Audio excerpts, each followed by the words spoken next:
چلتا ہے، ہمیں صحیح حدیث سے پتہ چلتا ہے کہ قرب قیامت میں جب مسلمان بہت کسمہ پرسی میں ہوں گے تو خراسان سے لشکر اٹھے گا۔ خراسان یہ افغانستان اور ایران کا حصہ، اس علاقے کو نبی صلی اللہ علیہ وسلم کے دور میں خراسان کہا جاتا ہے، جس میں قندھار بھی آتا ہے، ایران کا بھی حصہ آتا ہے اس میں۔ تو یہاں سے لشکر اٹھے گا، مجاہدین لڑیں گے، بہت بڑی تعداد میں دنیا میں جہاد ہوگا، مسلمان ظلم کی چکی میں پس کے تنگ آ چکے ہوں گے، اور لڑتے لڑتے حدیث میں آتا ہے اتنی بڑی بڑی لڑائیاں ہوں گی کہ 1/3 مسلمان شہید ہو جائیں گے اس میں، 1/3 مجاہدین جو لڑنے والے ہوں گے، اور 1/3 جو ہوں گے وہ میدان جنگ سے بھاگ جائیں گے، اور 1/3 کو اللہ فتح عطا فرمائے گا۔ تو جو 1/3 میدان جنگ سے بھاگ جائیں گے، نبی صلی اللہ علیہ وسلم نے فرمایا ان کی توبہ کبھی قبول نہیں ہوگی۔ جو 1/3 شہید ہو جائیں گے وہ افضل ترین شہداء ہوں گے اس وقت کے، اور 1/3 کو اللہ تعالیٰ غلبہ عطا فرمائیں گے۔ ایک واقعہ تو ہمیں قرب قیامت میں نبی صلی اللہ علیہ وسلم سے یہ ملتا ہے صحیح حدیث سے۔ دوسرا ہمیں یہ ملتا ہے کہ قرب قیامت ہی میں مسلمان کسمہ پرسی کا شکار ہوں گے، تو تلاش کریں گے حضرت مہدی کو، کیونکہ حضرت مہدی وہ شخصیت ہیں جن پہ تمام نیک لوگ جمع ہو جائیں گے اور وہ مسلمانوں کی میدان جنگ میں کمانڈ کریں گے، جہاد میں کمانڈ کریں گے۔ تو ان کو بیت اللہ میں تلاش کیا جائے گا، وہ رسول اللہ صلی اللہ علیہ وسلم کی اولاد میں ہوں گے، اور لوگ ان کو پہچان لیں گے، اہل اللہ پہچان کر ان کو اپنا امیر بنائیں گے، ان کی قیادت میں پھر لڑائی اور جہاد شروع ہوگا۔ اور یہ لڑائی جب دمشق میں لڑائی ہو رہی ہوگی تو دمشق میں عصر کی نماز کے وقت حضرت مہدی، میں نے جو یہ کہا کہ دمشق میں لڑائی ہو رہی ہوگی،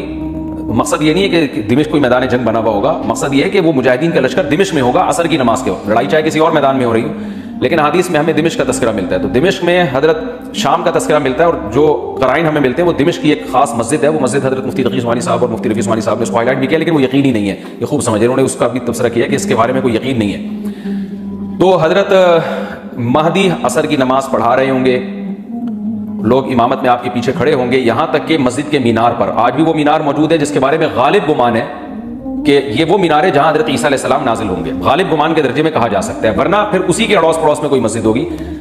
میرا اگر شام جانا ہوا تو انشاءاللہ میں ارادہ ہے کہ میں ولاگ میں اس مسجد کا بھی تذکرہ کروں گا، اس جگہ کا بھی تذکرہ کروں گا، لیکن میں پہلے یہ بات بتا دوں کہ وہ 100% یقینی نہیں ہے، ایسا نہ ہو کہ اس مسجد کے مینار پہ چڑھ کے لوگ جو ہے وہ اس کے کوئی مینار کو ہی چاٹنا شروع کر دیں تبرک کے طور پہ۔ تو عصر کی نماز کا ٹائم ہوگا، حضرت عیسیٰ ابن مریم علیہ السلام فرشتوں کے کندھوں پہ ہاتھ رکھ کے نیچے اتریں گے نماز کے ٹائم پہ، یعنی آسمان سے مینار تک آئیں گے، اور پھر مینار سے آپ کے لیے سیڑھیاں لگائی جائیں گی، سیڑھیوں کے ذریعے مینار سے نیچے اتریں گے اور لوگ ان کو پہچان لیں گے۔ حضرت مہدی ان کو امامت کے لیے آگے کریں گے کہ آپ اللہ کے ایک پیغمبر ہیں، آپ نماز پڑھائیے، حضرت عیسیٰ علیہ السلام انہی کو آگے رکھیں گے، اور اس طرح کا مفہوم ہے حدیث میں کہ اللہ نے اس کام کے لیے آپ کو ہی منتخب کیا۔ کیا مطلب ہے؟ امامت اس امت کا حق ہے۔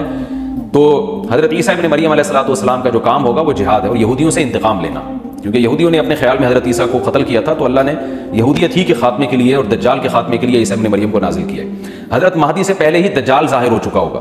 دجال کے بارے میں حدیث میں آتا ہے کہ ہر پیغمبر نے اپنی امت کو دجال کے فتنے سے ڈرایا ہے۔ اچھا، یہ دجال ایک ایسی